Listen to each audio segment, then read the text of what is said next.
Hi guys, it's me, Eva Elfi. Today is my live show on Stripchat. I'm preparing for you kawaii style. Oh yeah!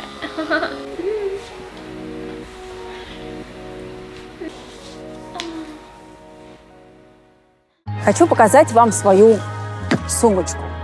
Я всегда с собой беру рекордер для записи звука, блеск для губ, пудреница, портативный суфлер. Что тут у нас? Какие-то полезные проводки, микрофон и запасные аккумуляторы. Да, я всем этим реально пользуюсь. Это я к чему? Да к тому, что сегодня сам себе режиссером может стать каждый. Интернет — это про свободу, даже если эта свобода некоторым может колоть глаза. Артем и Ева именно такая свободолюбивая пара из Омска. При помощи похожего набора гаджетов бывший юрист и студентка проложили себе путь на красные ковровые дорожки от Амстердама до Лос-Анджелеса. Вот только контент, который они снимают, вызывает обмороки у родителей, оцепенение у знакомых и неподдельный интерес у аудитории 18+. Ева Эльфи сейчас, пожалуй, самая популярная российская актриса фильмов для взрослых. И чтобы поговорить о том, как же так вышло, я очень прошу сторонников самых традиционных взглядов срочно выключить это видео. Дальше будет очень откровенный разговор. И мы, правда, очень не хотим никого ранить. Прямо сейчас. Выключайте. Выключайте, выключайте. Hi guys, it's me, Eva, and I'm in Paris. I'm so happy. And today I'm going to find some adventures for me. Do you know? I want to find some French guy.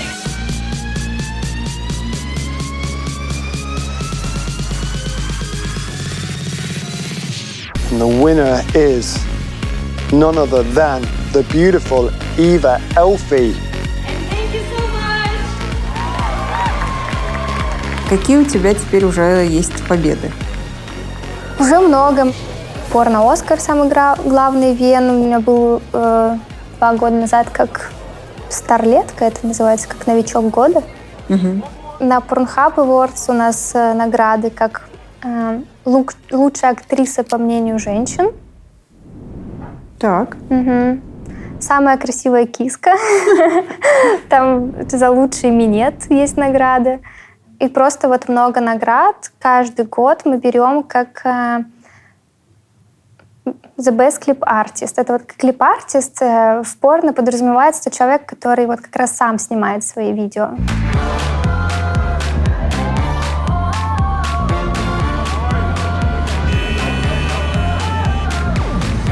Вы же впервые оказались в такой тусовке в этой индустрии? Да, это было в Америке, это был Pornhub Awards. У нас была номинация.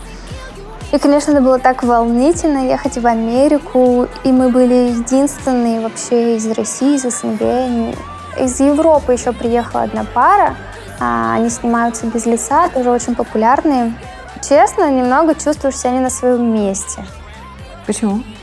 Потому что ты смотришь на всех американских актрис, у них силиконовые груди, силиконовые попы, такие все вульгарные.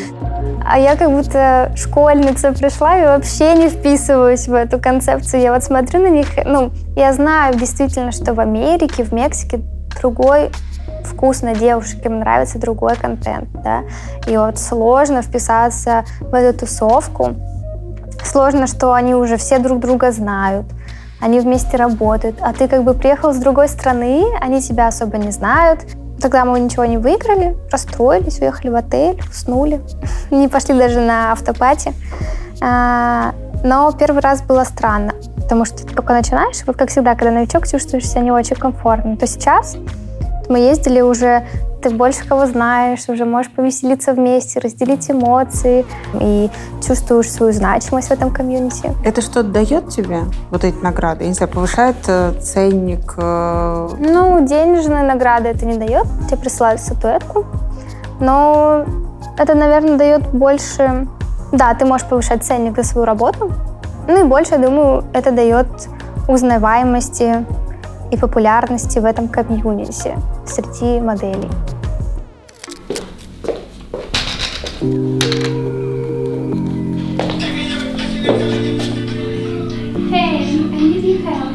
Когда вы начали это делать все с Артемом, выглядит это примерно так же, как у нас. Да, по сути. Ты берешь камеру, снимаешь, заливаешь видео, мы на YouTube, вы на другую площадку. Да.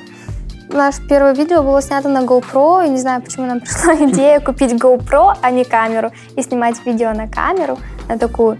Качество было ужасное, звук был ужасный, картинка была ужасная, но, мне кажется, людей это и зацепило, что такая натуральность, и вот нет какого-то профессионального продакшена. И потом мы просто купили iPhone и стали снимать на iPhone с хорошим естественным светом, без какого-то дополнительного света. Вот здесь ты можешь поиграть в режиссера, ты можешь поиграть в актрису, вы можете придумать что-то. Хорошо, как думаешь, с чего нужно начать? Я не знаю, может быть, вы сможете мне показать? Can you help me choose swimwear for my school tomorrow? I think I know how I can help you. Really?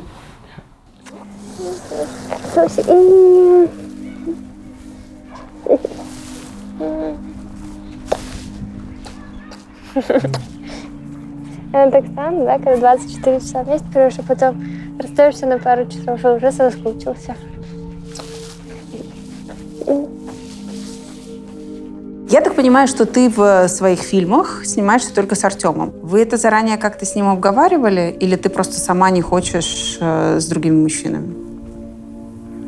Мы обговаривали это, и у нас был такой вот момент, когда мы начали сниматься, у нас был агент, и он нам говорит: вы же можете намного больше зарабатывать. Мы найдем работу Артему, он будет хорошим актером. У тебя будет больше заказов, потому что ты будешь сниматься не только с ним, но еще с другими. Вы так можете заработать больше. Правильно ли я понимаю, что Юля твоя первая девушка вообще? Да. А ты у Юли не первый. Но сейчас все съемки происходят только с тобой. У вас был разговор о том, чтобы, наверное, когда-нибудь поклонники заскучают, и Юле надо будет разнообразить партнеров? Да, когда-то был такой разговор. Причем вообще, на самом деле, в индустрию много пар приходит, и много пар разваливается в процессе, потому что часто агенты, часто продакшены тебя подталкивают к росту, назовем это ростом. Они это описывают как рост, то есть нужно как-то прогрессировать. Вот у тебя есть там обычная сцена, теперь, значит, нужно добавить еще мужчин, потом что-то, интеррейшл какой-нибудь и так далее. И у нас тоже так было. У нас... И мне кажется, в какой-то момент у Юли сложился вот этот стереотип, что если хочешь развития, значит, нужно сниматься с другими актерами. И я помню, вот в тот момент меня это сильно задело, когда мы случайно как-то затронули эту тему. Потому что изначально мы как бы договаривались, и было прикольно, что мы такие как бы против всего мира, делаем, как никто не делал, и мы вот вдвоем, и всегда. Но мы обсудили, и... как-то в тот момент пришли к выводу, что, скорее всего, отношения разрушатся так. И мы в тот момент поняли, что нам, наверное, важнее вот сохранить любовь, отношения, что не подходит для нас работать с другими актерами, чем вот как-то переступать через себя, придавать какие-то свои ценности в отношениях ради денег. Мы это поняли еще в самом начале карьеры, что мы не хотим.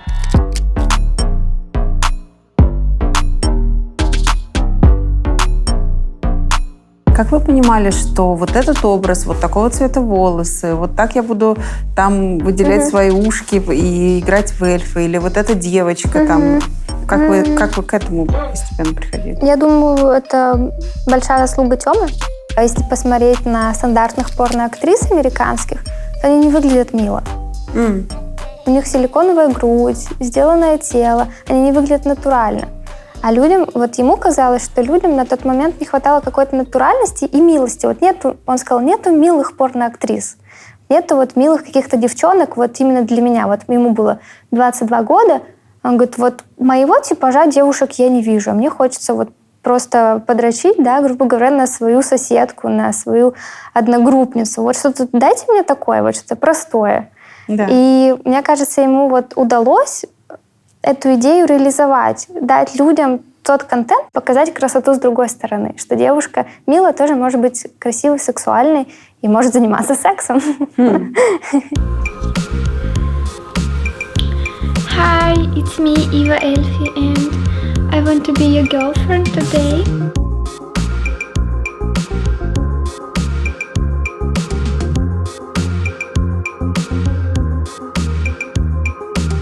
Тогда было супер популярно тин-порн, и девочки должны были разделять мужские увлечения. То есть компьютерные игры какие-то, вот, и разбираться там в мемах, ну, короче, там, не знаю, гонять на скейте, условно, такие вещи. И как будто бы это сработало в какой-то момент. Потом Юля действительно, кстати, начала увлекаться компьютерными играми, и все, можно больше дальше. Слушай, ну это хороший расчет в том плане, что, наверное, любой мужчина мечтает, что с тобой будет сексуальная красотка, которая еще будет разделять твои, не будет тебя пилить за то, что ты сидишь в компьютерных играх, да? 100%, да. Может быть, мне всегда хотелось, собственно, таких отношений, как будто бы это странно вообще об этом думать. Ты ищешь себе одновременно и друга, и партнера, и чтобы он все твои увлечения разделял. Ну, такое. Тём, ну получается, что ты очень ломаешь вообще многовековой, мне кажется, жанр порно, что там должно быть все не по жизни, и не по-настоящему, уже об отношениях вообще речи не идет. То есть это все такая как бы сказка о том, чего никогда не будет в жизни. Получается, что вы с Юлькой как-то делали, наоборот, какую-то девочку-соседку, которая... Да, точно, Girl Next Door это была... Да, ну, я бы не сказал, что мы вот прям первые, кто это сделал.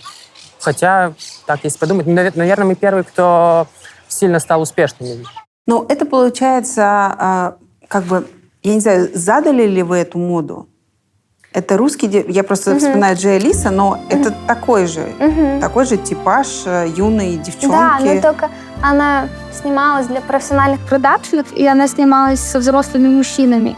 И вот этот вот типаж все равно другой. Ее же она снималась сразу для Vixen, профессиональных продакшенов, и какой у нее там образ? Она парижанка какая-нибудь, да, в берете, красивой одежде. Ну, то есть это уже что-то, знаешь, такое недоступное немножко. Такое. Лёгкое от обычного человека. А мы постарались сделать более натуральную и более простую. Hi guys, today in my premium Snapchat, my friend Jelisa. Вы вообще как бы семейной парой это делаете. Это тоже супер странные такие отличники. Вот. И тут ты как бы, если тебе получится еще сломать и эту историю, что от обычной девушки не будут требовать поведения порнозвезды. Я думаю, что мы задали тренд действительно на вот такое вот натуральное, милое порно. Без какого-то хардкора, без жестокого обращения с женщиной в сексе. И я заметила, что потом стало много же появляться именно актрис на Порнхабе, которые снимают просто домашний контент после того, как мы вот начали выбираться в топы. И я заметила, что люди стали что-то даже копировать, какие-то позы копировать, сцены копировать. Но это работает, все равно это работает. Ну, мне вот интересно понять вот эту твою грань, которую ты говоришь, что тут порно, а тут мы храним друг другу верность. Понимаешь? Вот. Но эти границы, они еще, понимание их выстраивания, оно в процессе нашего совместного какого-то развития пришло. Сейчас съемки с другими мужчинами, да, для меня будут как измены, наверное, приравнены. Да. И, скорее всего, если у Юли будет интерес продолжать в таком ключе развития, то мы, скорее всего, разойдемся. Ну, мы это обсуждали в целом и на терапии проговаривали, так что в целом немножко сепарировались, и уже нет такой большой боязни потери. Поэтому пока никаких предпосылок нет к этому. Нам больше нравится сейчас в мейнстриме развиваться. Слушай, но вы придумываете разные штуки. Во-первых, там у Юли уже там первый double penetration, вот это все лежит. Что это такое? Кто второй? Я и первый, я и второй, да. Это было очень... Как ты это делал, объясни мне? Ну, это одна картинка, наложенная на вторую? Да, это просто или ты себя вставлял на зеленке? Не, никакой зеленки. Это мои, не знаю, 10 часов труда просто какого-то кропотливого. Я очень по-дурацки делал это видео. Наверное, это не так, как это должно делаться. Я там покадрово дорисовывал вот эти все там стыки. То есть просто как можно меньше Юля двигается, в кадре. Там можно заметить, на самом деле, места склеек, и что это все очень как-то не динамично там выглядит. Ну и я вот с одной стороны, я потом перехожу, с другой, потом все это накладываю через маски, и все. Так. У нас несколько даже таких видео. У нас есть одно, где я еще просто смотрю, сижу в кресле, где Юля занимается сексом со мной же. Вот там вообще столько, мне кажется, хейта, типа, есть. Странно, конечно. Ну, вышло прикольно, людям зашло. И потом я сейчас очень какие-то почти что холивары вижу по этому поводу. Они такие пишут: а так она только с одним снимается. А другие: да я видел там 2 человек. Когда уже будет гэнгбэнг, типа такого. Ну вот есть такие прям очень ярый фанат, и он знает, этот фанат, что я снимаюсь только с Артемом, и он, наоборот, показывает уважение, что я вот снимаюсь только с ним, и для него это, наоборот, больше плюс, чем минус. Ну, это такая индивидуальная история. Но многие, я вижу запросы, что они хотят, чтобы я там с другими актерами, да, поработала. Там с Лысым из Бразерс очень многие пишут, да. Но я бы не очень хотела идти на поводу вот то, что хотят люди, чтобы переступать через себя. Мне кажется, все-таки в первую очередь для меня важнее мой комфорт эмоциональный.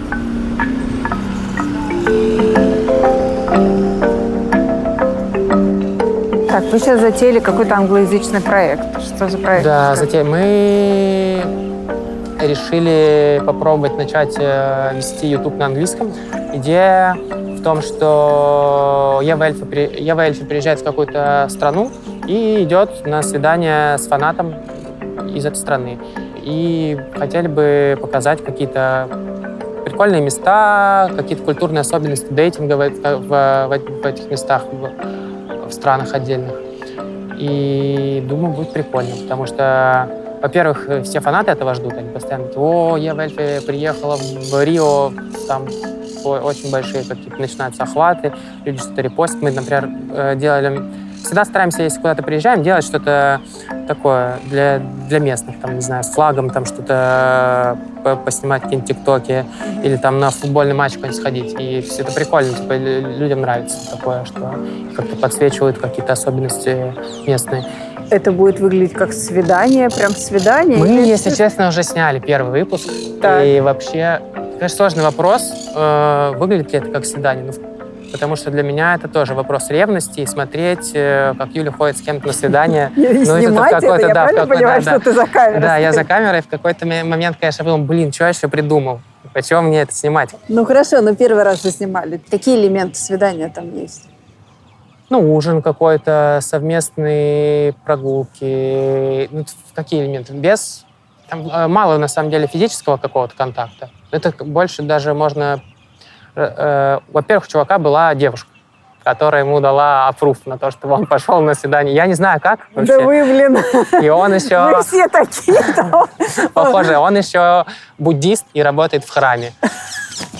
То есть это там комбо нереальное вообще. И я очень надеюсь, что там... Подожди, он у ламы спросил разрешение? Вот это у меня вопрос.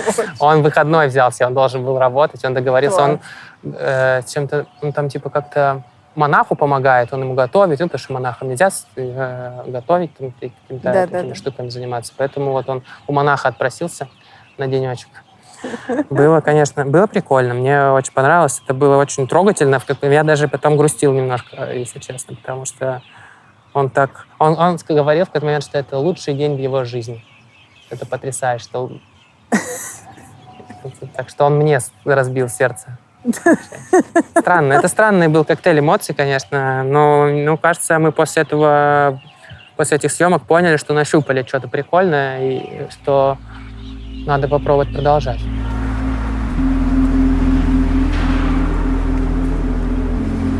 Я из Томска, ты из Омска, эти два города постоянно путают. Можешь мне вспомнить город своего детства? Как он выглядел? Холодно, зима. Я помню постоянно, это много сугробов и снега, очень холодно, минус 35. Стоишь на остановке и долго ждешь автобус. Когда особенно едешь в школу, я помню, это была проблема. Ты стоишь на остановке, темно, 8 утра, ты не понимаешь, зачем вставать, так холодно, выходить из дома не хочется. Но Омск вообще, он такой более депрессивный город. Вот это есть очень популярная шутка «не пытайся покинуть Омск». Так даже бар назвали в Омске, потому что люди действительно почему-то не могут покинуть Омск. И вот есть мало людей, которые смогли это сделать. А, да? Да. То есть он затягивает, как такой... Ну, почему-то, да, не получается выбраться оттуда у людей. Хотя они очень хотят, все равно возвращаются. Они пытаются поехать в Москву, в Питер, пожить, поработать. Все равно как-то тяжело, они возвращаются в Омск. И таких историй очень много. Раньше это вообще был очень зеленый город и город театров, потому что в Омске очень много театров. Но сейчас, я была последний раз там года 2 назад, на Новый год, до войны. Плохие дороги. Все жалуются на плохие дороги, что там действительно ямы большие, там сложно ездить. И жалко просто заводить машину людям, потому что они ее испортят из-за дорог. Что там еще? Вот когда я всегда лечу, вот этот рейс Москва-Омск, всегда люди почему-то злые. Я не знаю почему. Вот я лечу, например, в другие города, нет такого. А в Омске люди какие-то озлобленные, потому что зарплаты маленькие. У меня мама работала, у нее зарплата была 15 тысяч рублей. Как жить на эти деньги? Люди там действительно злые, потому что им приходится выживать, а не жить. Расскажи немного о своих родителях, с кем они работали и как вы жили вообще. Я росла без отца. У меня даже фамилия матери, не отца. Потому что, хотя, насколько я знаю, они были вместе 10 лет, и когда мама забеременела, отец был не очень рад этому. Он сказал, что он не хочет детей, и он не готов, чтобы у ребенка была его фамилия. И отца из своего детства я не помню. Периодически, наверное, лет до 5 он появлялся, потом он пропал. Ну, мы жили с мамой, мама как бы все равно... Она была молодая, она меня родила в 28. У меня был отчим, который воспитывал. Пару отчимов было за мою жизнь. Вот, все ко мне хорошо относились. У мамы был бизнес. Она работала на рынке и продавала кирпич. И это было прибыльно, оказывается. Обалдеть. Да. И деньги были всегда. Я помню, что в школе меня часто отправляли в Европу. Мы ездили во Францию, мы катались в Германию, в Польшу. У нас был большой роуд-трип. Меня всегда отправляли в какие-то лагеря разные летом. И то есть... покупали велик, компьютер. То есть я не скажу, что у меня было бедное детство. Все было хорошо до поры до времени. Потом мама как-то сменилась работы, и денег стало меньше. Она стала работать. Она работала в сауне как администратор. И вот тогда как-то было посложнее. Мне уже было лет 16. И я уже поняла, что вот те запросы, которые раньше удовлетворяли мои родители, они теперь не могут их удовлетворить. И мне приходится работать летом официанткой, чтобы покупать себе вещи, грубо говоря. И это, конечно, я не очень рада тому факту, что мне рано пришлось повзрослеть, взять на себя ответственность. Давай чуть-чуть об отце. Вообще ты его понимаешь во взрослом состоянии? Ну вот сегодня, почему он так поступил? Почему? Или как бы это мамин был выбор, она хотела ребенка, он нет? И никакое отцовское чувство там не взыграло? Насколько я знаю, мама тоже не очень хотела рожать. Ее бабушка заставила, то, что ей было уже 28 лет. На тот момент это было как бы поздние роды, надо рожать. Старородящая. Да. И понимаю, что это, наверное, было такое давление со стороны их родителей, чтобы она все-таки родила. Вот, потому что, как мне мама говорила, и сейчас мне говорит, что не рожай, поживи для себя, еще успеешь завести детей. Я думаю, что вот у нее было такое тоже впечатление. Ты норм с этим?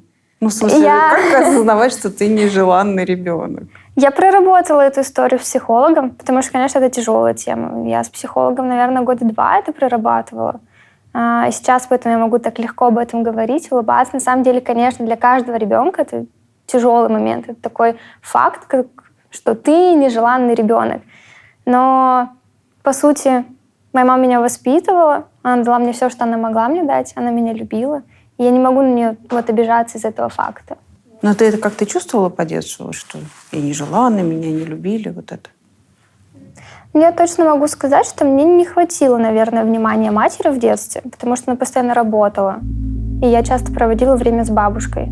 После школы я иду к бабушке, с бабушкой. Мамы как-то вообще нету до сих пор, это понять, знаешь, отдыхать. Почему-то у советских людей они не умеют отдыхать. Вот у моей мамы сейчас отдых — это после работы прийти в огород. Для нее это отдых.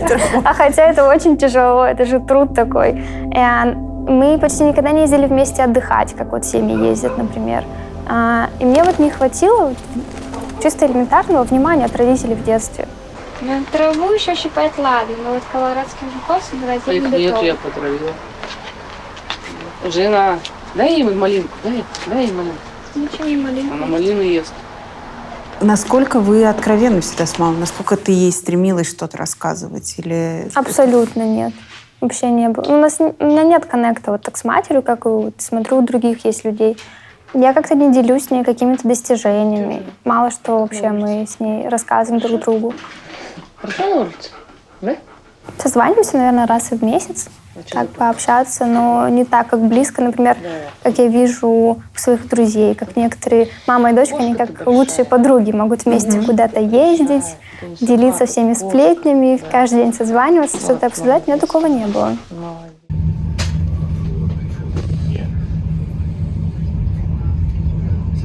Как ты познакомилась с Артемом?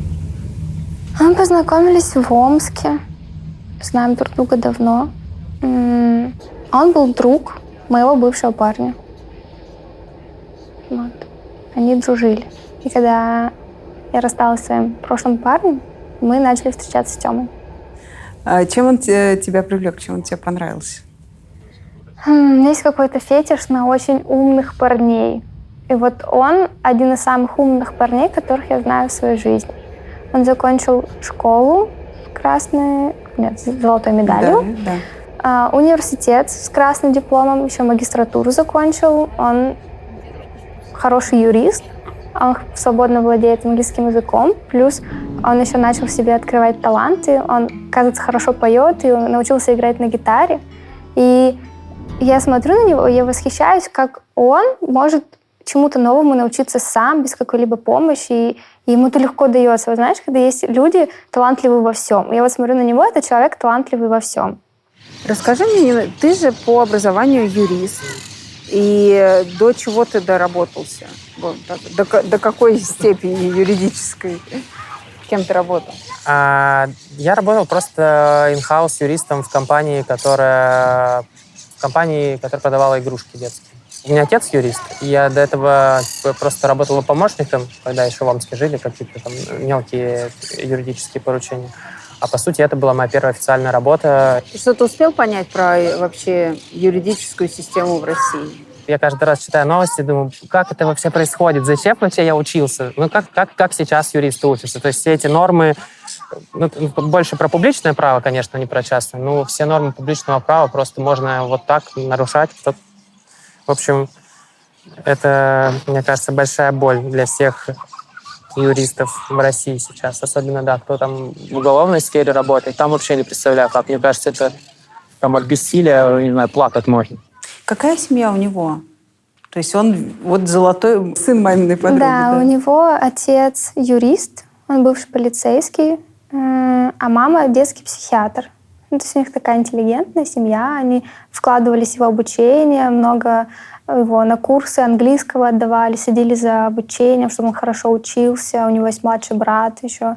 У меня, например, мама никогда даже не проверяла, как я сделала уроки. У моей мамы нет образования, она бросила колледж строительный, она не доучилась. И для нее, конечно, всегда было удивлением, что я закончила учебу, тоже с красным дипломом. Она такая потрясающая. Что, кто-то двоеженцем занимается? Почему? Ну, женщина как бы живет даже в гражданском браке, считает, что она замужем. Насколько ты хорошо вошла в семью Тёмы, или это всегда было на расстоянии? Сейчас мы дружим, мы постоянно ездим в совместные путешествия семейные. И я наконец-то почувствовала, каково это вот быть семьей. Очень приятно, когда его мама очень мило создала общий чат в Телеграме, назвала его «Семья», и пишет нам там каждый день: «Доброе утро, семья, как у вас дела? Присылайте фотографии». Мы ездили вместе отдыхать в Таиланд на месяц. Год назад ездили вместе на Бали, им показали. То есть я вот чувствую заинтересованность, что вот им действительно важно, как у нас дела, им хочется разделять с нами эмоции, они хотят с нами проводить время. И вот я почувствовала, каково это быть в семье. Это прекрасно. Моя мама очень сильно скучает по ней, прям она больше с ней, чем со мной даже общается. Да, они прям как-то нашли классно. Вот в начале отношений было сложно. Но это классическая история, я про такое, по крайней мере, читал, видел это постоянно, что вот был какой-то и скепсис, и осуждение, и, было сложно, в том числе поэтому, наверное, у нас какие-то вот конфликты возникали, и чувствовалось какое-то непринятие. А потом вообще супер. Во сколько лет понимаешь, что я хочу уехать из Омска? У меня первая попытка была лет... Сколько мне было? Лет 19-20. Да, я попыталась уехать. Вернулась через месяц в Омск. Потому что из Омска нельзя. Да. А потом уже как-то так более целенаправленно, уже как-то запасом денег, с пониманием, что надо там снять квартиру, с каким-то более взрослым подходом к переезду отнеслась, перевелась в университет, как-то быстро начала искать работу. В лет 17 я уже понимала, что я хочу уехать из Омска. Что тебя больше всего угнетало там? Я не чувствовала, что в Омске я могу развиваться. Вот я не поступила на актерское, меня родители были против на тот момент, чтобы я уехала в Москву-Питер поступать, потому что они, как ты будешь жить, мы тебе не сможем помогать финансово, давай ты лучше останешься в Омске, будешь работать и поступишь куда-нибудь на бюджет. И вот на бюджет в театральное меня не взяли, сказали, можете платить. В тот момент мы не смогли платить за обучение. Я пошла учиться на журналистику. И я поняла, что я просто не смогу развиваться в этом городе. Вот мне нравятся творческие профессии. В Омске как-то нет развития. Я попробовала поработать на Первом городском телеканале. На базе авиационного колледжа сделали инсценировку больничной палаты. И именно здесь 6 участников поборются за звание лучшего работника по медицинскому и социальному уходу. Как ваше самочувствие? Хорошо. Да, это все прикольно, это не оплачивается. А зачем мне тратить свои силы и время, если мне это интересно? И я чувствую, что у меня были какие-то амбиции, мне хочется пробовать, мне хочется работать, общаться с интересными людьми. Конечно, Москва, Питер — это всегда такой центр притяжения творческих людей, и всегда есть работа. Вот я считаю, что только ленивый в Москве не найдет работу. Это правда, я тоже так считаю. Ты всегда хотела быть актрисой. Да. А что это за желание? Вот я не знаю, на кого ты насмотрелась в детстве, что тебе... Я играла в театре в школе, и для меня это казалось уже нормой. То есть, да, мне нравится выступать на сцене, мне нравится самовыражаться, мне нравится создавать что-то, вместе работать с режиссером. Почему родители были против того, чтобы ты шла в актрисы? Они не были против, чтобы я шла в актрисы, они были против того, чтобы платить деньги за обучение, потому что у них не было этой суммы. Потому что, как правило, актерское дорогое. Даже в Омске там один университет с высшим образованием, остальной колледж. А обучение тогда стоило 200 тысяч рублей в год. Для моих родителей это много, с учетом того, что моя мама получала 15-20 тысяч рублей. Просто годовая зарплата какая даже. Да. Сложно представить. Я работала официанткой, получала 30 тысяч рублей тогда. Больше, чем мама. Обалдеть, да. Тем не менее, ты же, почему ты не поехала в Москву и в Питер поступать? Потому что у меня не было средств на это. То есть можно было на поддержку родителей, тогда у них не было этих возможностей. В итоге ты поступила на журфак Омский. Да, тоже я поступила на заочное, на платное. Я работала официанткой, ходила на сессию, платила свои деньги. То есть первый год я полностью платила из своего кармана, а потом появился бюджет на заочном отделении, и я перепоступила. Мне нравилось учиться. Мне нравилось, что я получаю какой-то новый опыт. И в Москве было, конечно, интереснее учиться, потому что преподаватели более современные, и вы изучаете не какую-то старую журналистику, которая тебе вообще не пригодится, а что-то более актуальное про современный мир. Это было намного интереснее. Плюс мне кажется, обучение на журналистике, оно тебя в принципе развивает. Такой опыт хороший. И обучение на журналистике мне помогло как блогеру. Делать YouTube-канал, понимание, как снимать, например, камерой пользоваться, нас этому учили, фотографировать, говорить, писать текст, какая-то психология все равно. Вот это помогло. Эта сцена будто то, что я фанатка одной футбольной команды, и мне там понравился один футболист. И он хочет показать мне экскурсию по своему дому, и я, конечно же, соглашаюсь. То есть вы вместе уже переезжали в Москву? Да. Он как раз поступал в магистратуру в Москву. И я сказала, что это крутая возможность, давай попробуем. Если ты поступишь, я переведусь и будем там вместе жить. Я думаю, для него это была хорошая мотивация, чтобы вместе жить, переехать для какой-то новой жизни. Мне хотелось как-то попробовать себя в творчестве. Актрисой, моделью я снялась в массовке на РЕН-ТВ. Это был «Час суда», кажется, сериал. Это было смешно. Я думала, это прикольно, можно же ходить на всякие вот такие подработки, сниматься в каких-то маленьких сериалах, а потом как бы будет портфолио, может быть, что-то интересное получится. И так я наткнулась на одно агентство из Чехии. И там было, требуются модели, неважно какой рост, от 18 до 28 лет, а как раз меня что останавливало в моделинге, это мой рост. У меня он 163 сантиметра. Этого недостаточно, чтобы быть моделью. По подиуму ходить типа низенько. Да, фотомоделью быть окей. Я так наткнулась, что требуются модели. Я такая, подходит, отправила заявку. И это оказалось порноагентство из Чехии. И они предложили мне съемку. Условие было такое, что я должна работать нью-моделью, фотографии. Я такая, хорошо, мне это подходит, у меня был такой опыт.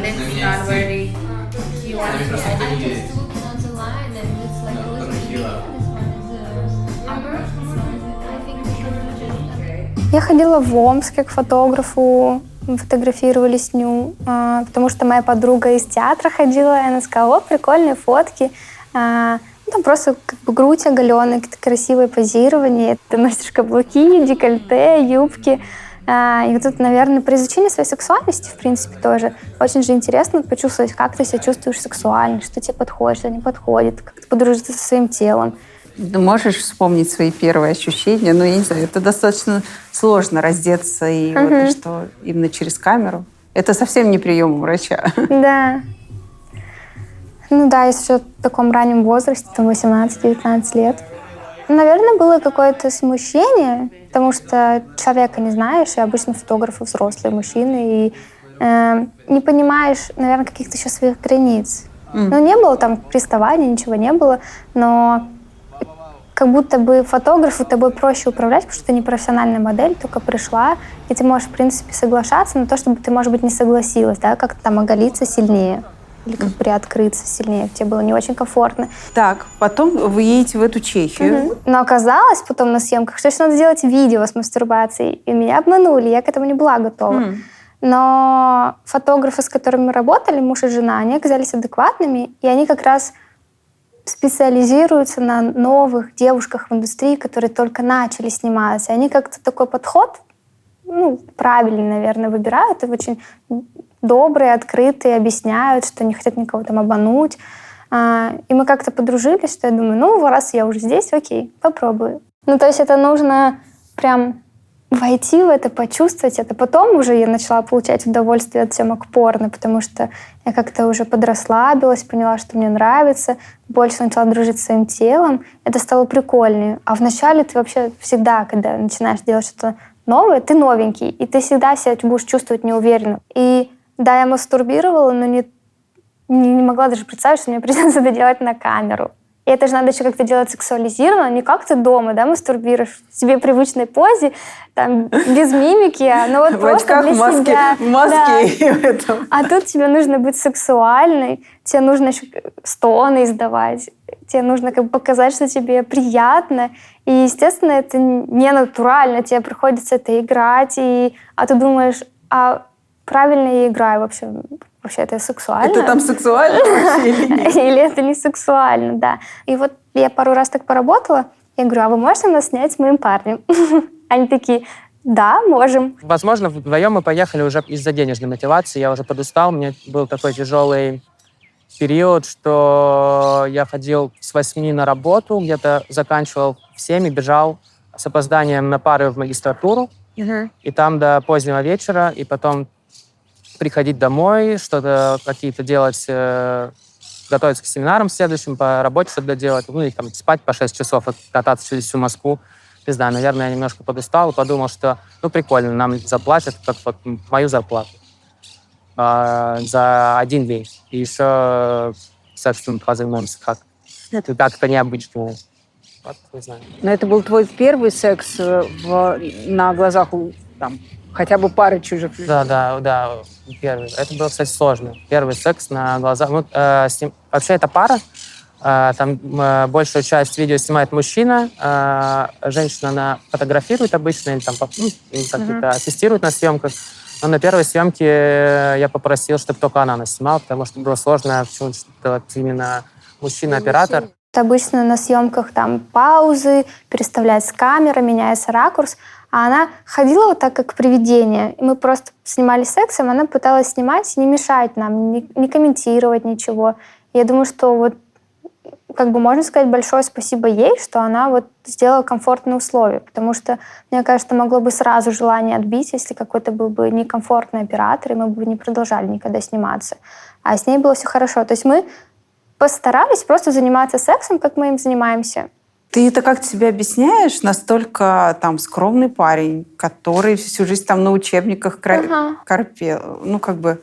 Я думаю, что у него же тоже есть свои сексуальные желания, фантазии, у него не было девушки для этого, и он хочет раскрыть свой сексуальный потенциал, и ему интересны какие-то эксперименты, и могу сказать, что он достаточно такой сексуально активный человек, и я думаю, что он свои плюсы в этом нашел, что он может реализовывать какие-то свои фантазии, что у него больше секса, чем нежели если мы не снимаем порно.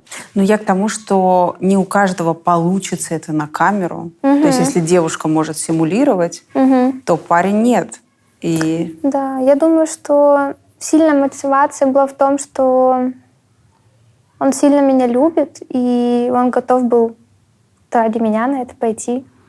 Возможно, он боялся меня потерять, если он там скажет «нет». Ну, конечно, бы этого не произошло. Но на тот момент, когда это твои первые отношения, и ты так влюблен, ты, конечно, можешь делать какие-то такие поступки, которые, возможно, тебе, как человеку, не очень самому близки, а просто ради партнера. Сколько вы тогда заработали? Наша первая съемка, нам заплатили $200 за boy girl, мальчик-девочка, хотя цена минимальная $500. Ну, то есть... Это чуть ли в 2 раза точно, да? Да, обидно. И когда я снималась соло одна, мне платили $50, хотя минимальная цена $150. Вот, на новеньких пытаются заработать, и это, конечно, большой минус.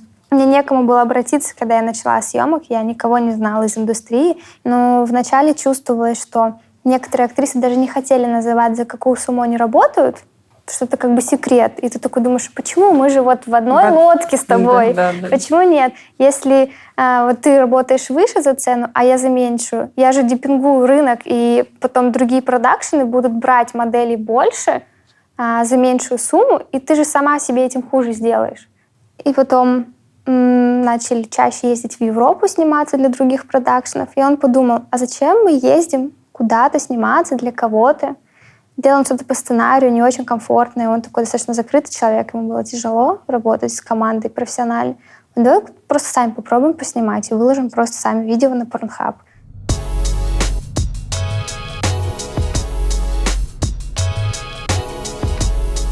И мы попробовали, и это оказалось намного эффективнее и меньше наших усилий затрагивает эмоциональных, физических, потому что мы сами все условия создаем, в которых мы работаем. Не надо никого подстраиваться. И вот ему эта идея пришла делать контент на наш канал, создать свой канал, а не работать на кого-то. Это вот такое для нас было эмоциональное насилие, это сложно. Это вот секс надо вот сейчас сделать, есть определенное время, снята локация, деньги уплачены, все надо вот прямо сейчас. Плюс съемок, когда мы работаем сами на себя, мы сами выбираем себе график, когда нам снимать, хотим, есть у нас настроение. Даже если договорились, настроения нет, мы можем перенести, то тут же у тебя есть вот эти вот рамки, которые тебя обязывают, что тебе нужно вот прямо сейчас возбудиться и начать заниматься сексом. И мы для себя в один момент поняли, что а зачем нам себя насиловать эмоционально, зачем нам заставлять себя это делать, если нам не приносит удовольствия? Ради чего? Ради денег? Уже не мотивирует. Вначале, да, мотивировало, могли так делать. Сейчас уже не мотивирует это делать.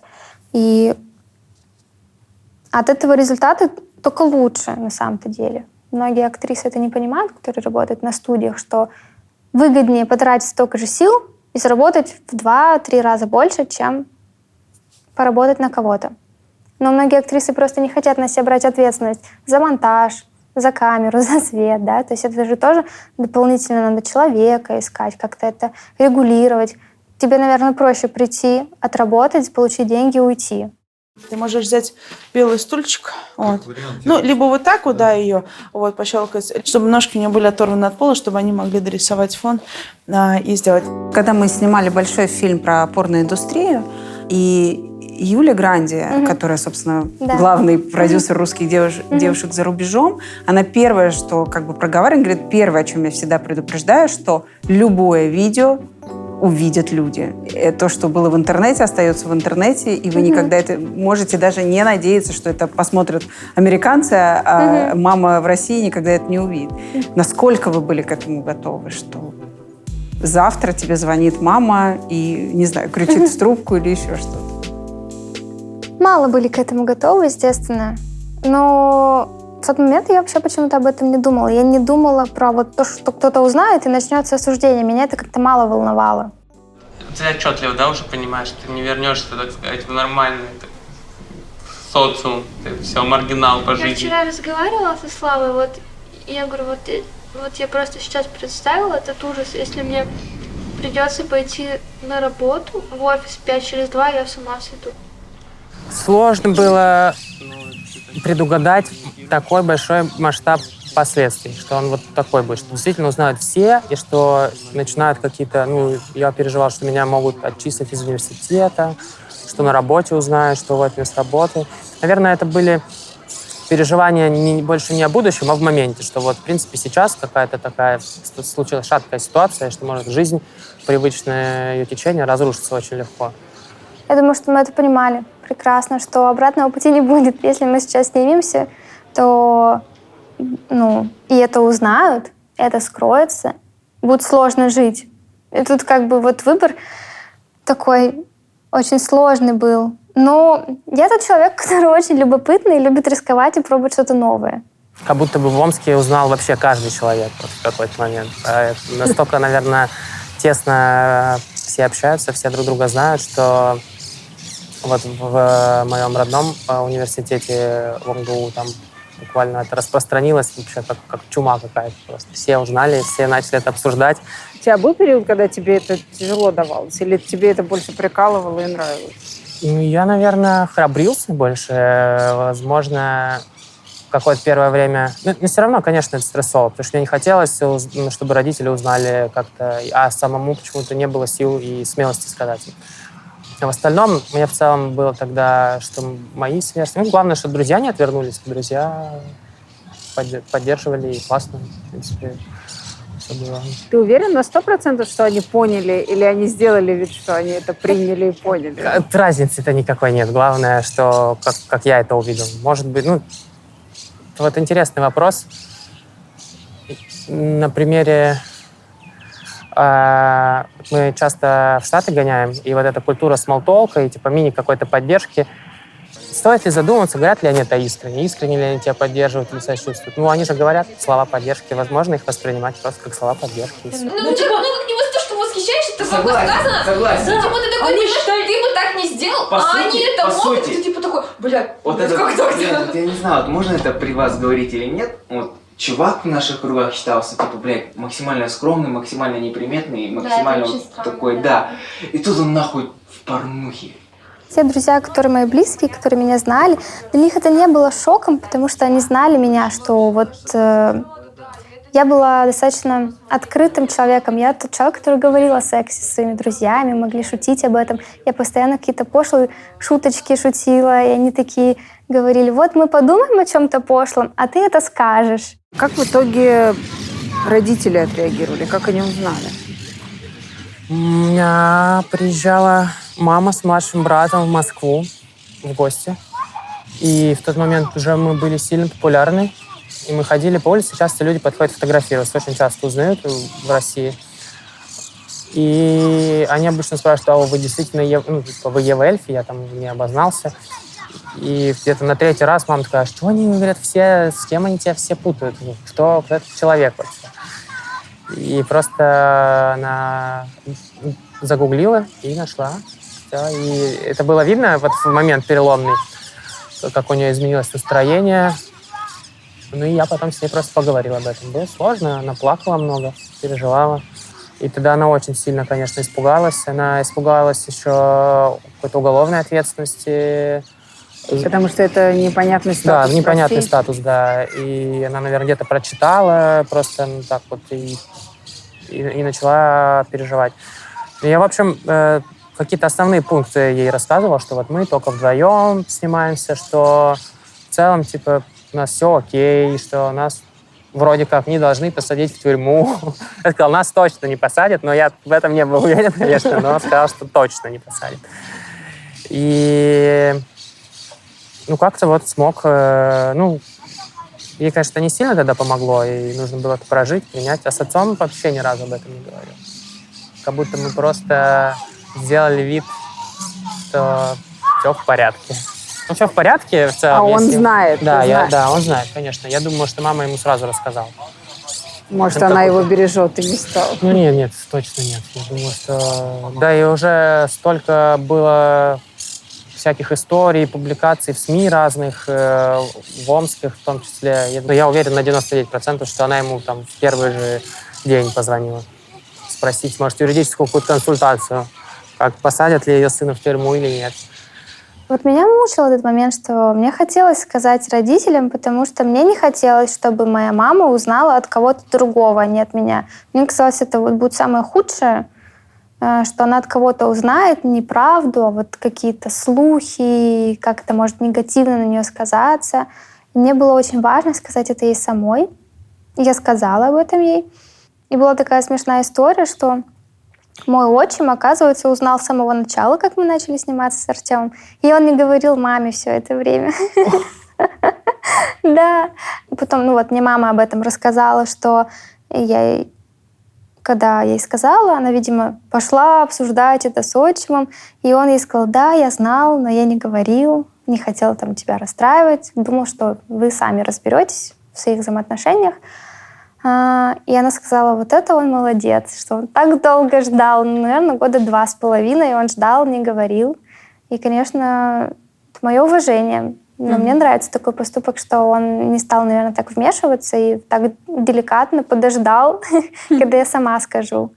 Но моя мама не была против. Она единственное, что сказала, я надеюсь, вы снимаетесь вместе с Артемом, потому что она переживала за наши отношения, что если я снимаюсь с другими мужчинами, а Тёма такой ранимый, что ему это может навредить в отношениях. Я сказала, все в порядке, мы работаем только вместе, никто не страдает, это наш выбор. И моя мама сказала единственное, пока вы молодые, пока вы красивые, если вам это нравится, занимайтесь. Как ты это преподнесла в итоге? Или кто ей преподнес? Я. Приехали в Омск.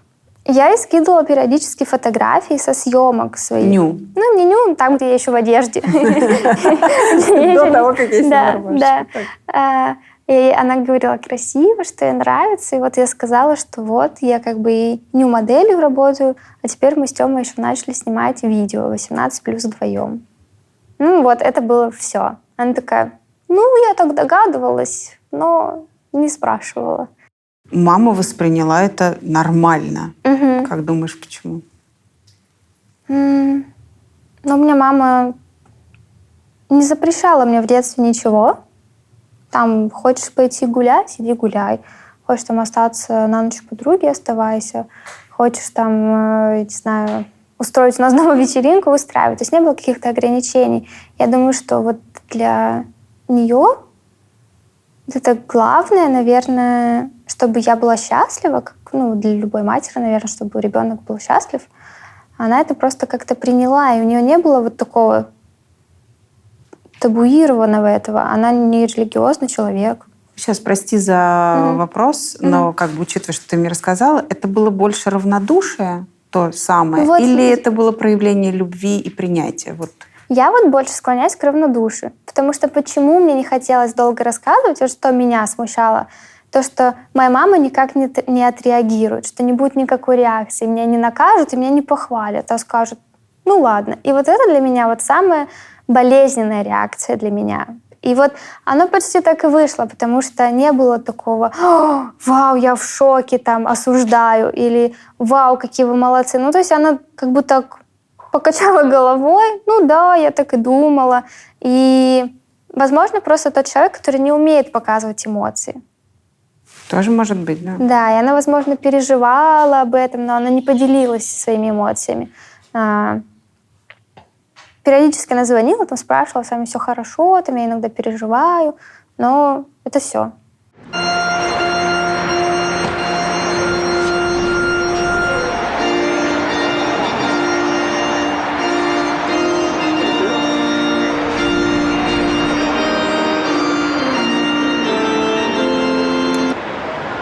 With this ring, I marry you.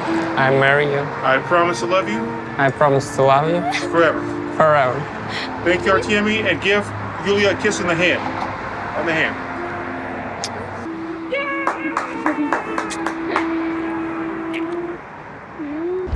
Кто предложил пожениться? Хороший вопрос. Наверное, я предложил пожениться. Я знал, что Юле это очень хочется. А у меня было тогда такое ощущение, отношение к институту брака, что я думаю, ну вот, если два человека друг друга любят, хотят быть вместе в отношениях, зачем вот этот вот имущественные обязательства какие-то? По сути, какие там вообще последствия юридические? У меня как-то было такое скептическое к этому отношение. Как будто бы в Лас-Вегасе было прикольно это сделать как-то необычно. Просто вот так, по щелчку пальцев. Мы такие, ну, мы в Лас-Вегасе, крутой опыт, как-то нашел трип по Америке, давай просто поженимся. И это реально у нас ушло на это, ну, я не знаю, на часа 4, может быть, и, скорее всего, это еще с выбором колец. То есть это вообще очень быстро. Это, мне кажется, самый быстрый город для того, чтобы пожениться. Вы регистрировали это в России? Да, мы перевели, сделали апостиль, это вроде называется, да, перевод с английского на русский, показали, и нам поставили штамп. Но это спустя год было, все это очень долго занимало, весь перевод документов. Да, у нас стоит. Это было смешно, мы пришли в такое вот советское заведение, и нам сказали, покажите документы, и там было написано «Лас-Вегас». Она не понимала, как это написать. Она такая «Лас? Что? Вегас?» И у нас по-русски написано в паспорте «Лас-Вегас». Лас-Вегас. Вы не носите кольца? Не носим. Почему? Потому что мы забываем иногда их на съемках снимать, и это странно. Потому что, ну да, у нас есть же образ Евы Эльфи, она точно не замужем. И как-то странно, что вообще... Какие-то там толкования могут быть странные, наверное. А что могут написать? Предъявить за кольцо?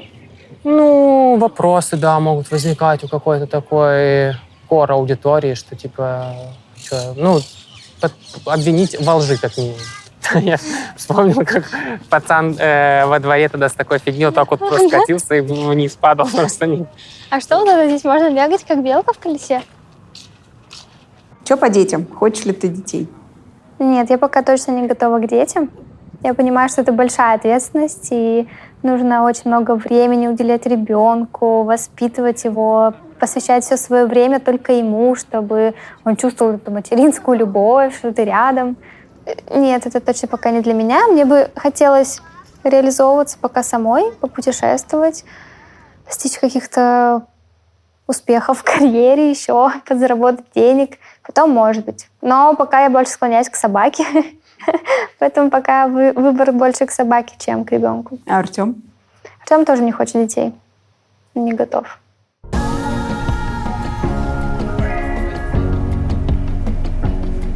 Расскажи мне, где ты сейчас живешь?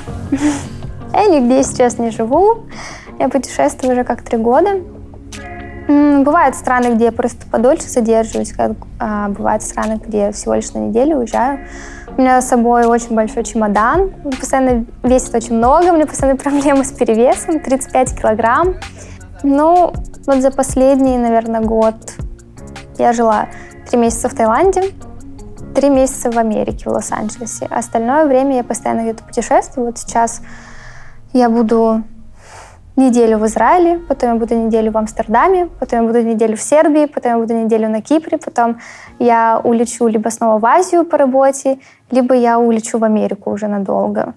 Вот. Но это связано с работой или просто вам нравится познавать мир? Это связано с проектами, которые, да, где-то есть какие-то интересные проекты, взаимодействия, мы туда едем. Угу. Как тебе такая жизнь? Я немного подустала, если честно. Мне хочется уже обрести чувство дома. Мне хочется почувствовать, что вот где-то есть мой дом, куда я могу вернуться, где мне нравится интерьер, атмосфера, где я могу просто закутаться в плед, посидеть, посмотреть сериалы и не постоянно вот так передвигаться, менять место на место, по неделе где-то жить, постоянно с этими чемоданами. Уже хочется спокойно разложить вещи. Ну, как-то обрести чувство дома очень хочется, но пока сложно и не понимаю, где мне хочется жить. Москва? Москва был идеальный город для жизни, вот, но мне не хочется сейчас туда возвращаться, потому что на самом деле она уже сильно поменялась, и там уже нет того комфорта, к которому мы привыкли. Ну, нету привычных нам магазинов, да, просто даже лекарства, медикаменты сейчас не приезжают в Россию, которые там необходимы были для жизни. Продуктов каких-то хороших нет. Ну, то есть к чему мы привыкли в Москве, мне было очень удобно, что любую услугу ты можешь получить за 24 часа, все будет очень хорошего качества, хороший сервис. Сейчас это, конечно, все страдает там. Сколько ты не была в России? 2 года. Ты как-то... ты именно против политики того, что Россия начала агрессию на Украину, или ты просто боишься, что это перекинется в Россию? Я, в принципе, всегда знала, что я уеду из России, просто я не думала, что я так быстро оттуда уеду. Но я, естественно, не поддерживаю агрессию со стороны России в сторону Украины. И мне не хочется жить там, платить там налоги, поддерживать этот режим. Я не вижу там своего развития, я не чувствую себя там в безопасности, мне не нравится то, что там происходит. Я не вижу смысла сейчас там находиться вообще никак. У тебя много друзей в Украине? Да, у меня много друзей в Украине. Я знаю много актрис, которые сейчас уехали, потеряли дом. И вот мне что понравилось в Лос-Анджелесе, что очень была хорошая комьюнити людей из Украины и из России, что мы все потеряли дом, что мы все сейчас находимся в одной лодке, что нам надо обрести новый дом, и мы все друг другу помогали. Мне это очень нравилось. И мне, конечно, я понимаю, что, наверное, людям с Украины тяжелее намного тяжелее. Но я была очень благодарна им, что они не высказывали агрессию к тем людям, кто уехал из России, потому что они понимали их тоже. Насколько вообще война России с Украиной, я не знаю, отразилась ли она как-то на вашей индустрии? Да, сильно отразилась. Отразились санкции, отразилось в целом отношение к обладателям российского гражданства. И очень много вот этих бизнес-связей каких-то порушилось. Например, Радвинский — это SEO OnlyFans, основатель, владелец OnlyFans. Он же украинец. В какой-то момент они достаточно какое-то эмоциональное решение приняли заблокировать всех российских моделей. Да. Но я могу понять, да, его. Это такое, конечно, когда у тебя обстреливают города, где ты родился. Были проблемы с тем, если у тебя российское гражданство, тебе нужно поменять документы, либо тебе удалят страницу. Это основной заработок? Это основной заработок всех, да, актрис фильмов для взрослых. И все срочно начали менять документы, либо переходить на другие площадки. Есть площадки, например, Фансли. Я им не пользуюсь, но я знаю, что те, кто остался в России, не смог поменять документы, они просто перешли на другую площадку. Также были проблемы с платежной системой, с одной, которая связана с индустрией для взрослых. Туда все деньги обычно выводятся, потом выводятся на карты. Они тоже просили подтвердить другое гражданство, или хотя бы ВНЖ. Но понятно, что ты делаешь сама контент, как у других девочек, которые работают с продакшенами. Продакшены могли их отменить? Насколько я знаю, таких случаев не было. Потому что я знаю много режиссеров, операторов и из Украины, и из России. Они все также продолжают совместно работать. И, я не знаю, как конкретные случаи, но слышала, что были конфликты на этой почве, и как-то этих людей увольняли, кто агрессором был. Не знаю, с какой стороны был агрессор. А сейчас может произойти ситуация, что на одной площадке окажется россиянка и украинка, или украинец и россиянка? Да, Думаю, да, но могут, конечно, если их не предупреждать об этом, если они об этом не будут знать заранее, то, возможно, конечно, конфликты. Ну, я знаю, что люди отказываются работать часто, да. То есть и в этой же индустрии часто там девочки рекламируют друг друга, шатауты делают, какие-то взаимные теги, упоминания. И сейчас вот в этой части, конечно, часто девочки из Украины, они не сотрудничают с российскими моделями. Ну, я на самом деле знаю, что... Я не очень знаю, как много моделей и актрис осталось в России на самом деле. Почти все мои знакомые, все друзья, они все сразу переехали. Они приехали из-за войны? Из-за войны. Или из-за того, что с каждым годом там твой нелегальный статус профессии все сложнее было? Ну, я думаю, что для них война была катализатором. И она ему упростила принятие этого решения. Ну, ощущение, что нужно уезжать, было, конечно, давно. Да, потому что ты вот живешь все время с этим ощущением, что тебе придут с каким-то боязнью, уголовной ответственности. И после войны я вообще не представляю, как там может, потому что там уже совсем курс как будто бы в другую сторону идет. И, не знаю, для меня даже странно. Я не представляю, как можно там сейчас что-то снимать. Мне было страшно за людей, за своих друзей в Украине. Я переживала за них. Мы все попытались как-то помочь всем максимально. Мы оплатили многим друзьям из России, у кого не было денег, уехать оттуда на тот момент, чтобы их не забрали в армию. Мальчикам оплачивали перелеты. Друзьям с Украины созванивались, спрашивали, как. Они тоже были в шоке, и многие переезжали куда могут.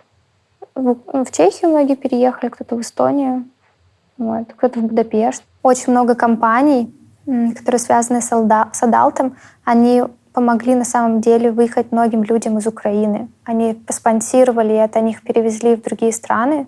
Да ты что? Я знаю компании, которые перевозили девочек с Украины на Кипр, помогали им первое время, помогали им сделать документы, снимали им жилье. Ты до войны еще очень часто почему-то в видео говорила: занимайтесь любовью, а не войной. Да, у меня просто есть мерч. Главное, посыл был «Make love not war». И мы, когда придумывали концепцию мерча, это еще было до войны, это года за 1,5 было. И вот у нас основная футболка вот с этим принтом. И комикс у меня, где я спасаю мир от ядерного удара. Мы должны были запускаться 14 февраля. И у нас на сайте по мерчу что-то перестало работать, и надо было еще взять техническую паузу. И вот как раз это просто так сыграло нам не на руку, конечно, потому что компания, которая помогала нам со всем мерчом, комиксом, это российская компания, они очень боялись выпускать такой комикс, такую футболку. Что как будто это антивоенная компания. Да, они боялись, что для них могут быть проблемы, а мы с Тёмой таки говорили, надо выпускать. Это наоборот, мы, мне кажется, поддерживаем людей в эту сложную минуту. И, конечно, жалко, что у нас возникла проблема, потому что как будто мы спекулируем на этой теме, хотя мы это придумали еще за много раньше. Да. Много до. Но выпустили? Выпустили, да. Тебя тут внесли в базу «Миротворец», несмотря на то, что ты против войны. Почему это случилось? Это случилось из-за того, что я, не помню в каком году, в 2018-2019 году поехала в Крым. Зачем? Поехала на фотосъемку.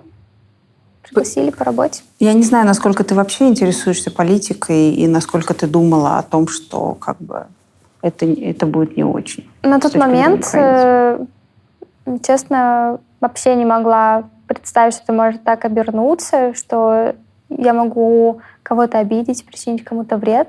То есть в моей голове вообще не было этого. На тот момент я мало интересовалась политикой, мало читала новости, хотя я училась на журналиста, но меня это действительно мало волновало. У меня как-то были другие проблемы, когда мне было 21 год. Сегодня намного сильнее. Я вот почувствовала, что чем больше я читаю новостей, я читаю их каждый день, тем больше у меня повышается тревожность.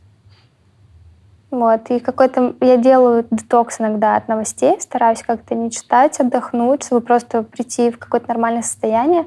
Потом все равно меня засасывает, мне интересно, я читаю, слежу, переживаю.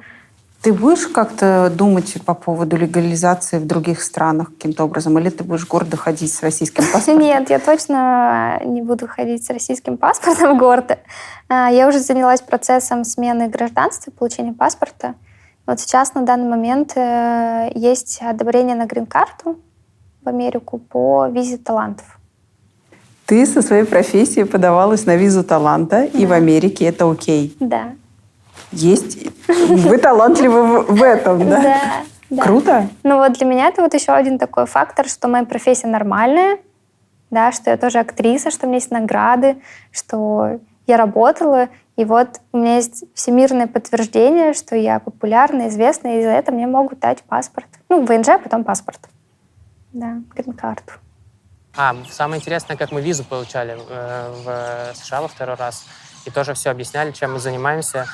И вот этот работник до консула, технический работник, он открывал YouTube и показывал видео. Вот это, говорит, вы это, как там тебе показывают видео, как правильно делать минет. И смеется, и мы такие, да, вот такое мы делаем. Мы вот порноактеры, у нас есть соцсети, с инфлюенсером это смешиваем, и было вообще прикольно. Они такие прям очень дружелюбно смеялись и пытались все, наслаждайтесь, вот вам виза.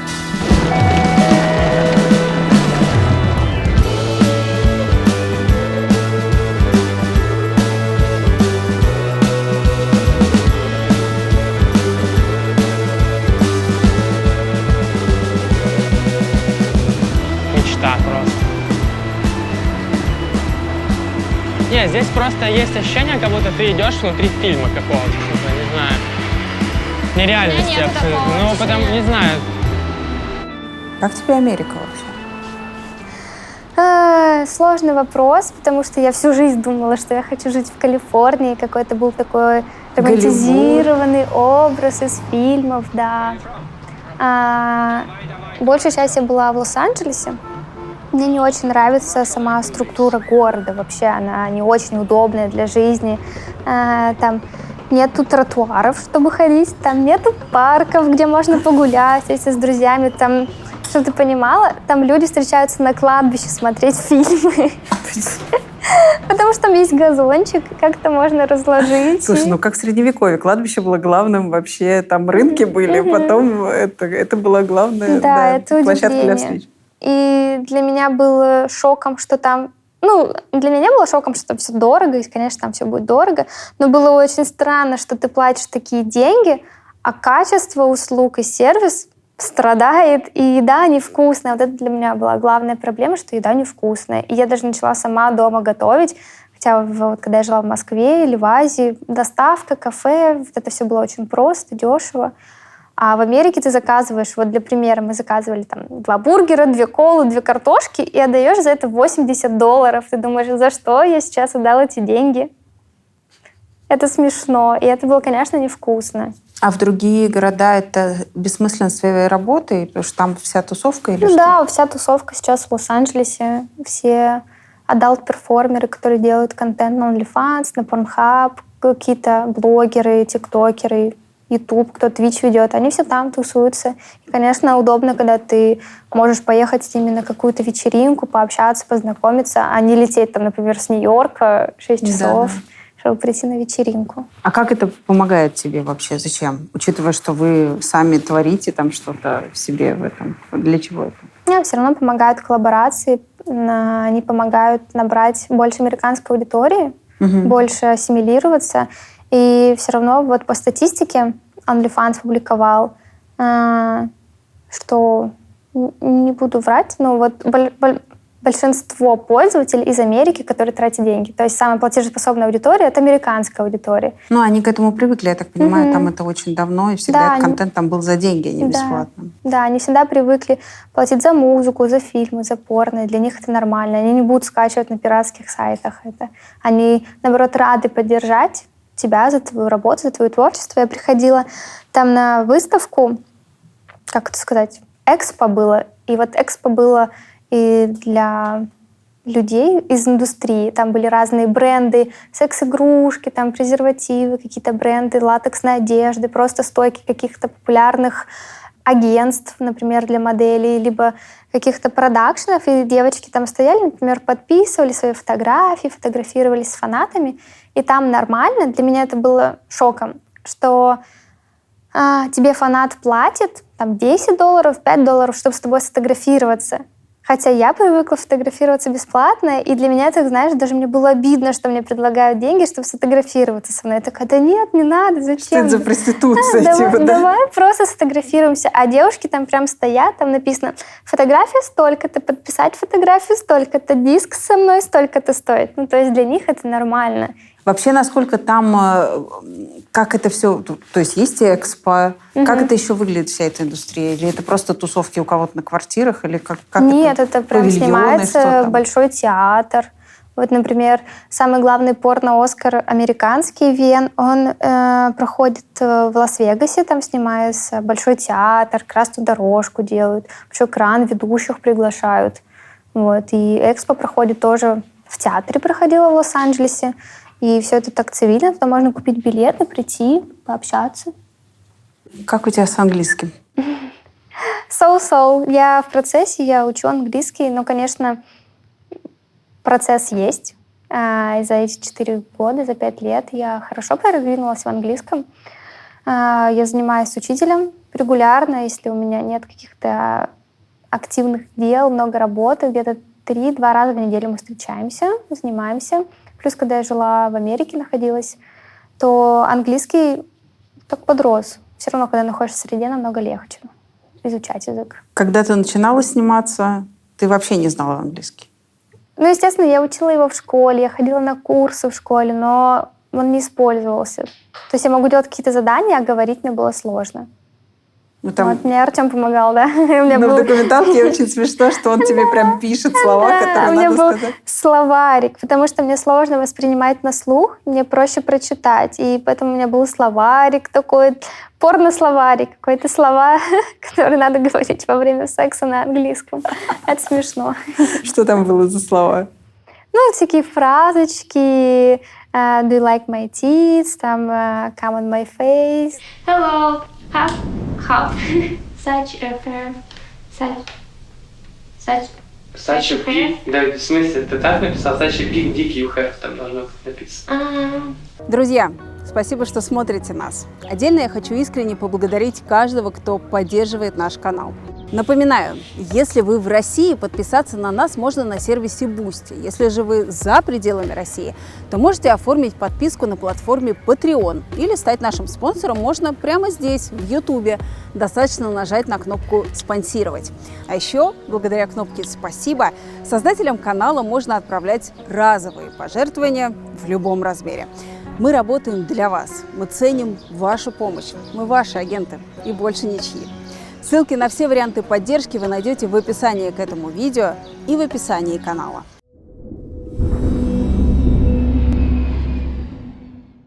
Скажи мне, насколько вообще у тебя было принято в семье говорить о сексе? Ну, я не знаю, как тебе родители рассказывали, откуда дети берутся? Да, насколько я помню, никак вообще. Табу? Абсолютно, да, 0 информации было получено. Как ты считаешь, важно ли говорить с детьми об этом? Думаю, 100% важно об этом говорить. Как будто бы... это... ни одно поколение должно смениться в России, мне кажется, чтобы это стало вот абсолютной нормой, чтобы мы как бы к этому относились, что это не какой-то ужас и грех, и об этом вообще там пусть они сами разбираются. Что это нормально, что все люди занимаются сексом, что нормально задавать вопросы про свое тело, изучать себя. Мне кажется, что это абсолютно нормальная практика. А когда ты считаешь, какие-то проблемы из этого у нас выливаются из-за того, что мы так не умеем об этом спокойно говорить? Или там у нас нет нормальных в школе уроков сексуального развития? Да? Я не знаю, как в межличностных отношениях это может сказаться, когда у вас у обоих нет опыта в сексе, и вы не знаете вообще, что делать, как об этом разговаривать. Наверное, это приводит к какой-то, может быть, неспособности людей, скорее всего, договариваться, изучать там себя, находить какой-то, как кому прикольно вообще заниматься сексом. И все, я знаю... Все терпят всю жизнь. Да, такие даже не знают, что можно как-то по-другому, что можно об этом вообще поговорить, что это нормально. Сказать, так, знаешь, я вот знаю некоторых людей, ну, там, например, где женщины не получают оргазм во время секса. И они, типа, не говорят об этом своему партнеру. А для меня это очень странно. То есть я не могу Зачем себе... ты терпишь? Да, типа? ну, то есть, ну, вообще-то это же не значит, что вам нужно сразу там расстаться и все, и вы больше никогда не разговариваете. Тут поговорите об этом, может быть, вы что-то найдете, какие-то пути решения, потому что это странно, да. Ев, как дома обсуждали секс? Никак. Ну, как тебе родители рассказали, откуда дети берутся? Это не родители рассказывали. Я думаю, что вот, друзья, как-то понимание, интернет уже на тот момент. Сложно, на самом деле, что эта тема вот в моей семье не обсуждалась. Мне мама даже не... Вот когда мне пошли месячные, для меня была загадка, что это и как. Я была в детском лагере, и у меня заболел живот. И мальчик согласился со мной сходить в медпункт. И мне женщина говорит, ну, у вас месячные пошли. Я такая, а что мне делать? У меня вообще не было... Ты вообще не знала, что это такое? Да, как-то вообще никто мне не говорил. А и мне мальчик говорит, поздравляю, вы стали женщиной. Я такая, спасибо. Что мне с этим делать?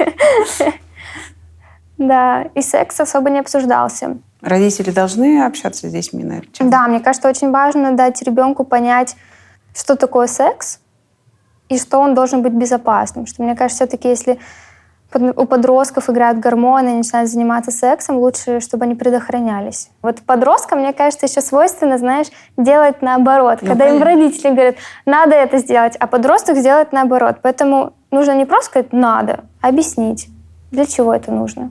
Чтобы не было болезней, да, чтобы, не дай бог, не было ВИЧ, допустим, чтобы ты не заразился. Это очень важно, дать понять ребенку, подростку. Ну, а вообще, как тебе кажется, как у нас в стране с сексуальным раскрепощением? Вот ты сейчас много путешествуешь, везде как бы так или иначе эта тема, ну, в связи с твоей профессией, она затрагивается. А насколько Россия скрепная страна или все-таки народ-то у нас любит об этом поговорить, пообсуждать? Люди очень смущаются говорить на эту тему. Я чувствую, как они начинают смеяться и смущаться. Они не так открыты, как будто до сих пор вот в СССР не было секса, и как будто в России до сих пор нет секса. Все им занимаются, но все почему-то осуждают это. А почему? Вот я не понимаю, почему осуждение такое есть. Для меня же вот секс — это же твоя базовая потребность, как поесть, как сходить в туалет. И почему? Почему это осуждается? Ну вот все равно я заметила, люди примерно моего возраста, там 97-го, 2000-х, они говорят о сексе как-то спокойно. Между собой ты имеешь в виду? Между собой, да. Вот когда девочками собираешься, мне кажется, больше обсуждается секс, там вот какие-то, то, что тебе нравится, то, что тебе не нравится в сексе, какой-то совет можно спросить. А вот у мальчиков, как будто они, когда встречаются, они не обсуждают секс. Интересно, почему? Да. Я заметила, что люди вот в Америке, в Европе, они более открыты к обсуждению секса. В Азии нет. В Азии они тоже такие достаточно закрытые, они не будут это обсуждать. Ну, в Японии я не была, возможно, в Японии там совершенно другое отношение к сексу, потому что там можно даже на улице есть автоматы, где можно купить поношенные трусики разных девушек. Это интересный факт.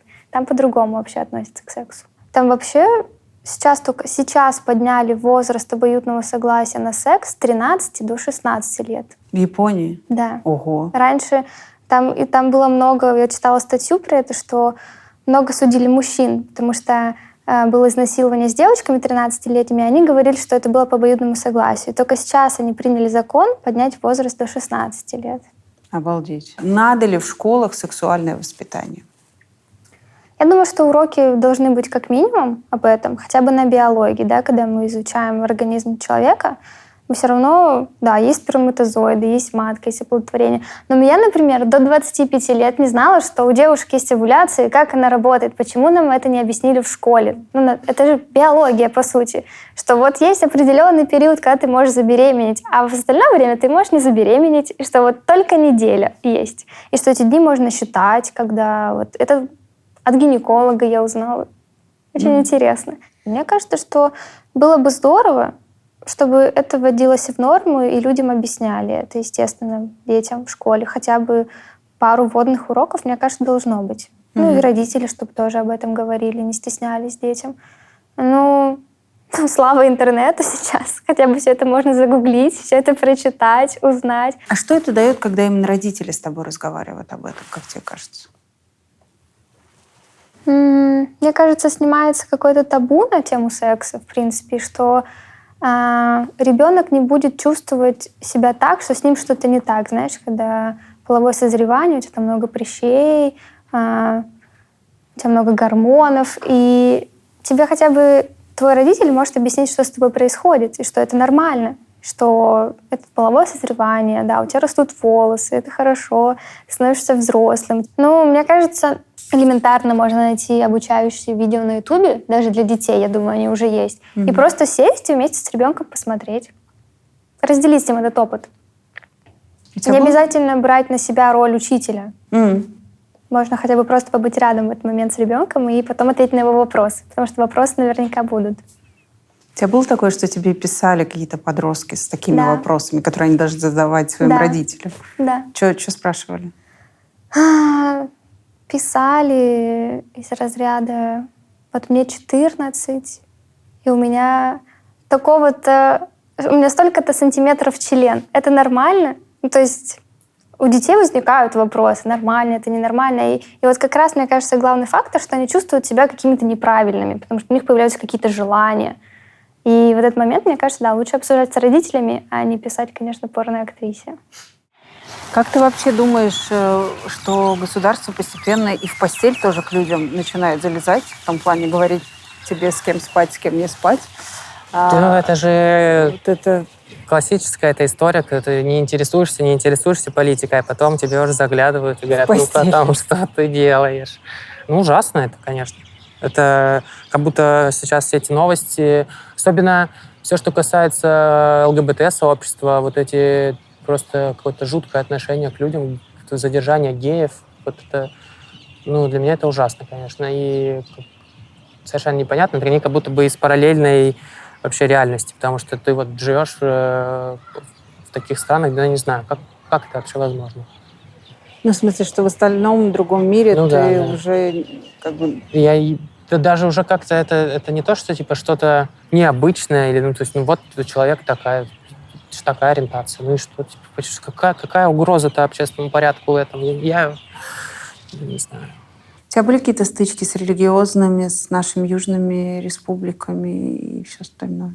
Ну, конечно, мне пишут в ДМ, что харам, что я делаю что-то не так, что мне нужно одуматься. Но это больше, да, мусульмане пишут, не христиане. Угу. Но они же главные потребители. Нет такого? Нет. Ну вот по статистике, например, Инстаграма, у меня Америка, Таиланд, Индонезия, Индия, Мексика, Россия, естественно. Но мало там процентов мусульманских стран все равно. Наверное, не потребляют, но, может быть, другой контент, либо сидят через VPN, и поэтому это не отслеживается. Но они много потребляют контента, потому что одна такая самых горячих кровей, и, конечно, с их религией, я думаю, у них вот этот прилив гормонов и возбуждения, им хочется секса, но религия запрещает. Конечно, эту энергию куда-то надо выплескивать, и я думаю, что они много смотрят порно, потребляют контент, да. Но это забавно, что люди смотрят, ругают себя и ругают себя за то, что они посмотрели с тобой видео. Что я плохая, что я сделала видео, и они совершили грех. Расскажи мне вообще то, что ты считаешь своими главными достижениями в работе, и вот за них ты себя наконец-то похвалила.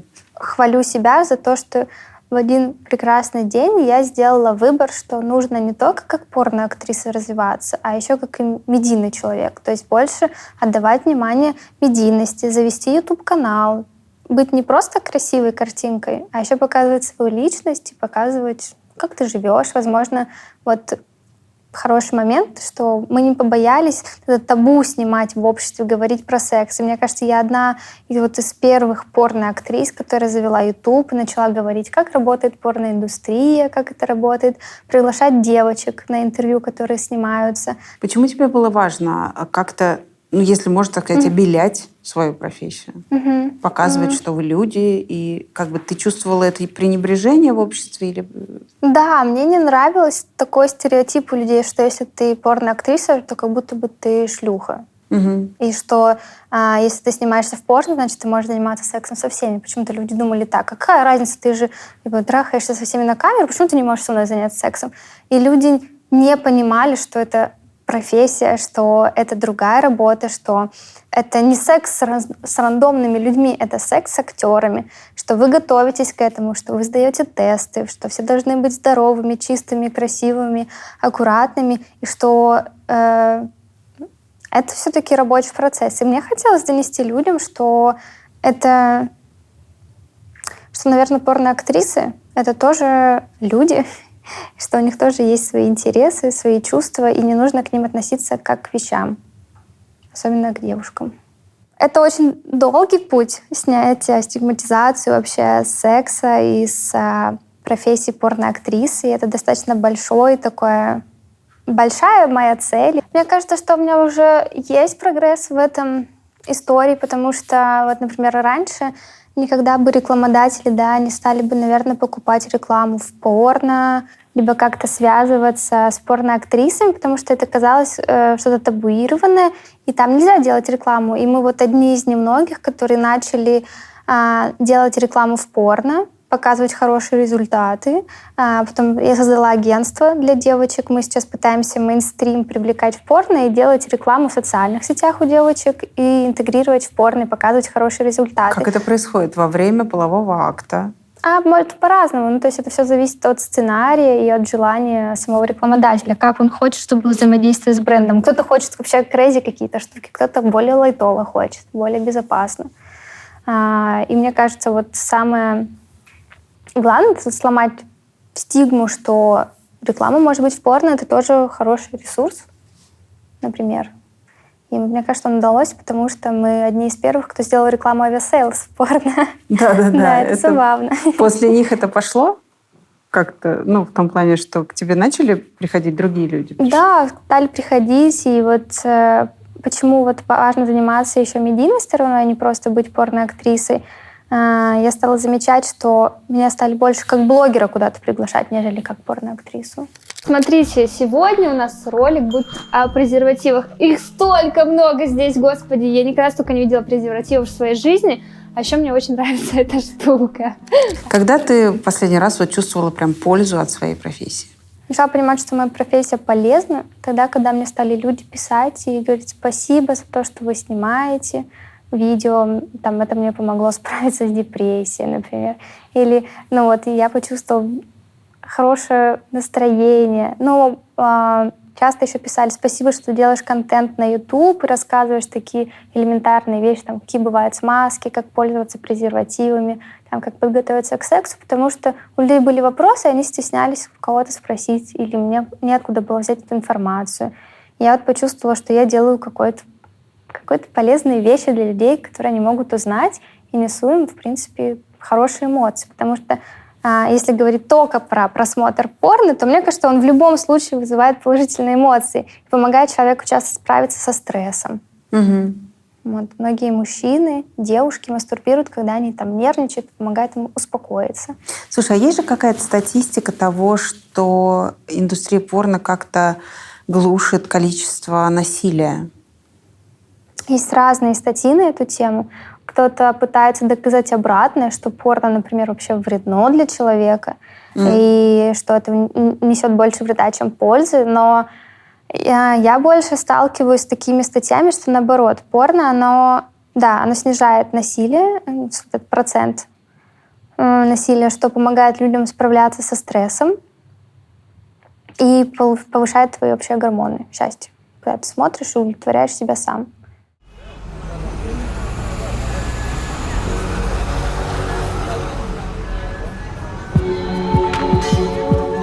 Чему Юлька тебя научила?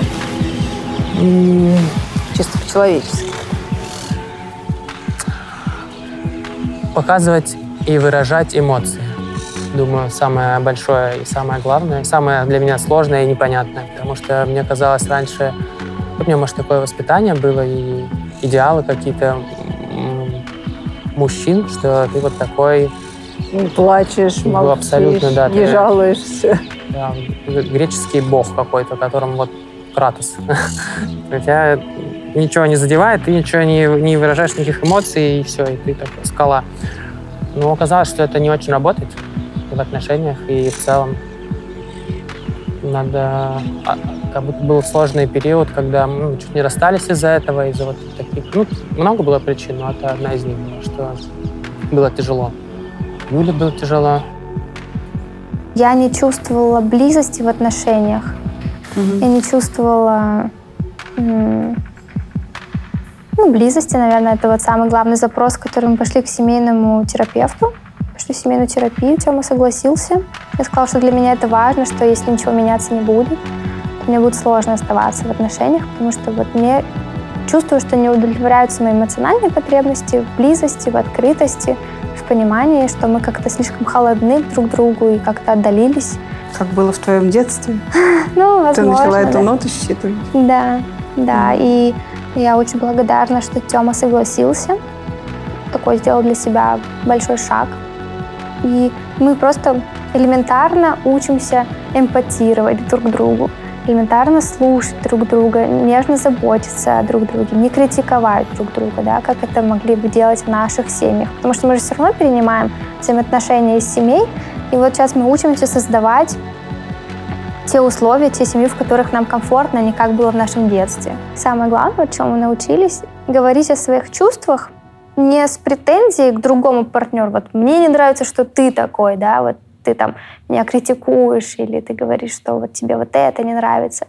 А говорить, я себя чувствую, например, обижена, я чувствую обиду. Говорить про себя, а не про другого. Да, говорить про себя, про свои чувства, что у тебя вызывают, какие эмоции, когда твой партнер делает тот или иной поступок. И ты как бы его не обвиняешь в этом без претензий, потому что ты говоришь про себя и что ты чувствуешь. Ему так проще тебя услышать, чем когда сразу ты на него нападаешь и говоришь, что он плохой какой-то, не такой.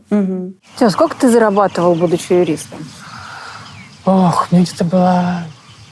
Мне кажется, 30 тысяч рублей была у меня зарплата, но, возможно, она была меньше, потому что, может быть, 30-то мне хотелось тогда. Ну, 25-30, наверное, так. Сколько сейчас вы зарабатываете? В среднем, если смотреть, я думаю, около 170 долларов. $1000, да. Не рублей. Является ли это как бы основным фактором того, что вы продолжаете, или все-таки там что-то другое? Ну, и да, и нет. Потому что нам все еще прикольно делать то, что мы делаем. И для меня, у нас, наверное, разный был бы с Юлей ответ, потому что я не очень много вижу ценности в деньгах, в каких-то материальных штуках. Мне нравится, что они дают возможность путешествовать, и, там, родителей возить куда-то, какие-то впечатления от путешествий. Мне это было очень важно, потому что с зарплатой в 30 тысяч, конечно, это было невозможно. А какие-то штуки типа машин, вещей, вообще абсолютно к этому равнодушен. У меня он до сих пор разбитый телефон, я выронил его с байка, и вот с ним хожу, даже не знаю, что это за модель. Мне как раз спрашивали на показе кино, вот так он выглядит. И в целом-то можно было, наверное, пойти себе купить любой телефон, но зачем? Все это такое большое совместное приключение, назовем это так. Мне нравится, что мы еще в этом приключении.